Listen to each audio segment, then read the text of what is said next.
Okay, in this video we are going to look at the interfaces and how to configure them to the console and do some troubleshooting. Sometimes you'll turn on the console, everything will work the first time, and you'll be impressed how easy it all is, but other times it won't. So it's really important that you learn this. Before you go and patch, please go to the home key up here, upper left, and go down to diagnostics. You want to familiarize yourself with this screen. It is divided by the different components of the section of the system. The front of house router is the actual console itself, this thing, and it's green right now and everything is happy.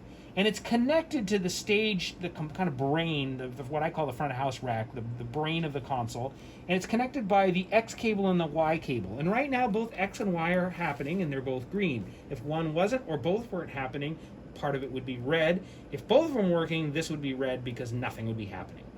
This is the brain of the console, which I call the front of house rack. And everything is happening except DSP2 is broken. Now, we don't actually have DSP2. DSP2 is part of a Pro 6 system. It's always been that way since we bought the console. There's probably something broken on the board. Who cares? It always worked. This is all red because it's not working. These are our inputs, and we need to configure them. Sometimes this will automatically work when you boot up the console. If somebody who was using the console before you, it will probably work. But if you start up raw on the console fresh, it will probably need to be configured. To do that, go over to hit the configure button. And usually by default, it looks something like this, where they want us to have a DL351 interface. We own a DL251. So what you're going to do here is click for each of these first three here. These are the AES50 cables connected to the back of the console, of the back of the stage rack. You're going to turn that to a DL251. It's at the top. A for the first one. Second one will be DL251B and DL251C. And all of these have ID1. Usually you don't have to mess with that, and I have had to mess with it, but almost never do you. If I close this, you can see they're now green. Essentially, we've just connected our 48 mic inputs.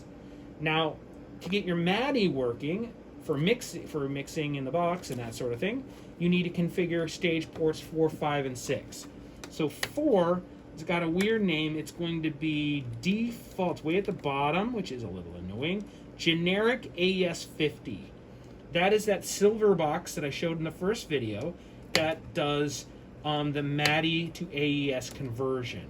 So for these 4, 5, and 6, you just do the generic AES50. It will automatically do the correct IDs. Notice those are 111 and 123. It does that automatically. At this point, everybody's happy.